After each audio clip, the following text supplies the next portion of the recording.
ka VOA Bambara lamɛnbaaw a filɛlenbaw bɛɛ lajɛlen fo muso fara cɛ kan denmisɛnnin fara mabakɔrɔ kan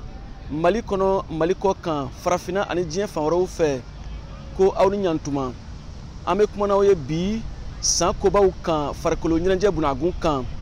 an b'a daminɛ ni basketi sanfɛ cɛliw ye o farafinna ɲɔgɔn kunbɛba min bɛ musomaninw ani cɛmaninw kofɔ minnu si ma tɛmɛ san 18 kan n'a bɛ wele Afrobasket U18 Mali de y'o jɔnjɔn fila bɛ ta san 2024 kɔnɔna na Afrique du Sud musomaninw ka jɔnjɔn seginna don o kɛnɛ kan cɛmaninw jɔnjɔn sabanan Maïmouna Traoré Mali forobatɔ basketi tana menuisi don a ka fɔ la baara de kɛra an ka Maïmouna Traoré lamɛn a diyara n ye a bonyana ma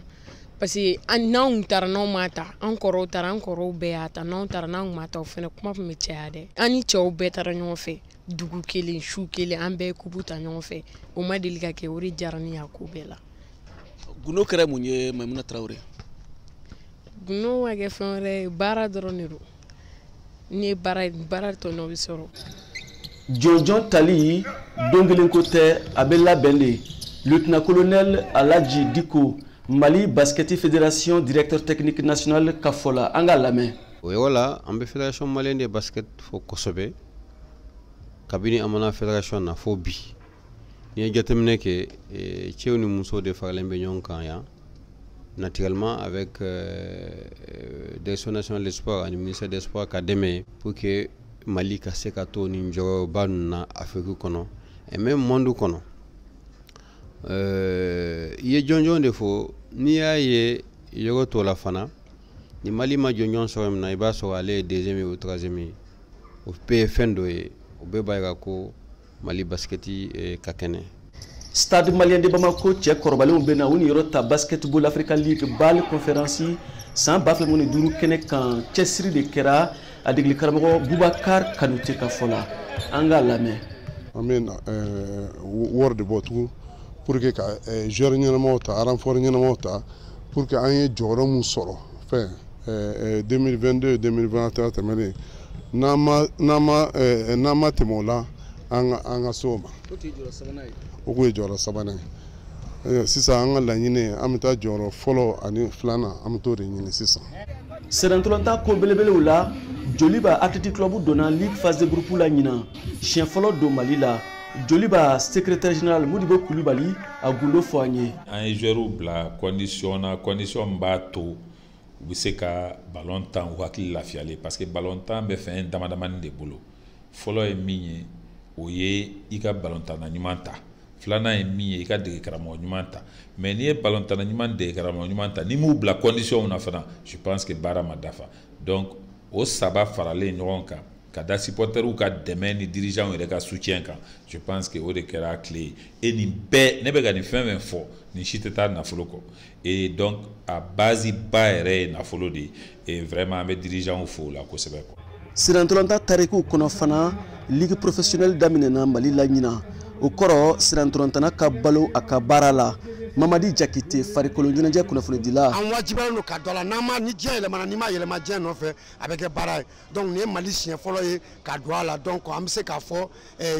jɔn 14 olu bɛna i ka don a ballon tan dɔ farala wari kan mɔgɔ mana gagné championnat la $30,000 mun kɛra filanan ye $15,000 mun kɛra sabanan o bɛ $10,000 sɔrɔ fo la championnat tun tɛ ten an bɛ se k'a fɔ a bɛna valeur don an ka ballon tan na nka comme ko daminɛ don an bɛna an jira a daminɛ o kɔni fɛn fɛn n'i y'a ye daminɛ ye a daminɛ ka gɛlɛn an bɛ se ka fɛn fɔ Ala ka a ɲa an ka jamana bolo. Ligue professionnelle ko kun kan Mali sirantɔlɔnta fédération ɲɛmadan ka sabanan Modibo Coulibaly ka perpétulatigɛ filɛ. Ligue professionnelle ni a tɛ se ka kɛ ni jamana ka dɛmɛ tɛ solution fosi t'a la ni jamana ma dɛmɛ kɛ an y'a daminɛ cogo min an b'a bila ten o kɔni ça c'est clair et net parce que a kɛra jamana o jamana kan jamana ye dɛmɛ kɛ pendant un certain temps parce que a kuma mana fɔ yɔrɔ o yɔrɔ mɔgɔw b'a fɔ ko non ko club ye structure privée ye mais structure privée min don n b'a fɔ tuma bɛɛ c'est des structures privées mais d'utilité publique n'i y'a jateminɛ club ninnu fɛn fɛn filɛ nin ye club ba ninnu i bɛ taa sɔrɔ denmisɛnnin 400 fo 500 b'u bɛɛ ka hukumu kɔnɔ u b'u tɔpɔtɔ k'u bali manamana kow te min ba ni dulɔ min ba ni cigarette min ba ni drogue ta ba ni suyɛli ma o baara min filɛ clubw fana b'o de kɛ état place la o de kosɔn état fana normalement a wajibiyalen don ka club ninnu dɛmɛ parce que an b'u ka baara partie dɔ de k'u ye Serantolontan ko kun kan halisa Mali qualifiera ka taa kan 2005 kɛnɛ kan Maroc ɲina san 2004 kɔnɔna na kafu ɲɛmakɔrɔ Isa Hayatou ntanyana min ye serantolontan san jansali ye farafina Ballon d'Or ko don Nigeria serantolontana Ademola Lookman de y'o jɔnjɔn sɔrɔ cɛkunda musokunda Zambi muso serantolontana Barbara Banda de y'o sɔrɔ handball kunda a fédération ɲɛma colonel Cheikh Tunkara ko a nimisi wasara san baaraw la. Nimisi wasa sɔrɔla parce que an ye fɛn fɛn programme an sera ka bɛɛ kɛ toujours comité olympique ka dɛmɛ kɔnɔ parce que financement caman bɛ olu b'a d'an ma an ye partenaire kuraw sɔrɔ olu fana bɛ k'an dɛmɛ ministère des sports ye engagement fɛn fɛn ta ye a bɛɛ taara a ta yɔrɔ la a bɛɛ kɛra kɛcogo la an ye formation caman boloda n'o bɛ kɛ arbitre ye n'o bɛ kɛ technique mɔgɔw ye n'o ye entraîneur ye donc o bɛɛ sera ka kɛ an ye compétition fɛn fɛn labɛn a bɛɛ sera ka kɛ championnat kɛra kɛcogo la coupe du Mali kɛra kɛcogo la hali an kan ka bɔ ka taa coupe d'Afrique mun na an taara o bɛɛ la wa an kun bɛ niveau mun ɲini an y'o sɔrɔ o la fɛnɛ parce que an bɛ ka handball la kuraya de donc an bɛ ka taa dɔɔni dɔɔni an hakili bɛ niveau an hakili b'an ka jɔyɔrɔ mun na an y'olu de sɔrɔ donc tagalen ɲɛfɛ an bɛ objectif wɛrɛw fixer entraîneur k'o fɛnɛ ɲini ka d'an ma ani joueurs. Vovinam Viet Vodao championnat d'Afrique tako worona kɛnɛ sigira Bamako ɲina Mali de y'o jɔnjɔn ta a fédération ɲɛma dankan fɔlɔ maître Boubacar Jara ceinture rouge 4e dan. Mali la yan Vovinam Viet Vodao an bɛ yɔrɔ min na bi a lakodɔnnen don kosɛbɛ hali n'a y'a sɔrɔ ale nana 2007 na kuma in ma mɛn mais an ka girinkajɔ yɛrɛ kama Mali bɛɛ kelen don k'a lakodɔn ça fait jija min banna ni ye an ka ministère lajɛ an yɛrɛ an b'u fo kuma kɔnɔ nin yɔrɔ la yan ani direction nationale des sports parce que n'i y'an ye yan olu ka jija de don. Lujuratɔw ka farikolo ɲɛnajɛ jɔyɔrɔ ka bon kosɛbɛ Mali la a fédération ɲɛma Amadou Jara ka fɔ la san baaraw ɲɛna an ka lamɛn. De fait qu'an sera ka taa le plus grand événement du sport des handicapés n'o ye paralympique ye o tagali dɔrɔn o y'a dama nimisi wasa ye et surtout ka attestation de performance sɔrɔ filanan ye mun ye o ye an ka niveau national ye ni o ye championnat tennis ye o kɔni parce que farikolo ɲɛnajɛ tɔn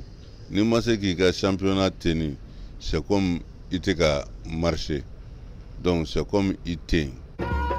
Supporters de bɛɛ nisɔndiya di kɛnɛ ninnu bɛɛ kan stade caman lakurakurayara jamana ɲɛmaw fɛ Cheikhne Demba Mali Église supporter tɔn UNASAM ɲɛma dankan fɔlɔ nisɔndiyara an k'a lamɛn. O nisɔndiya bɛ anw kan maintenant n'o baara kɛra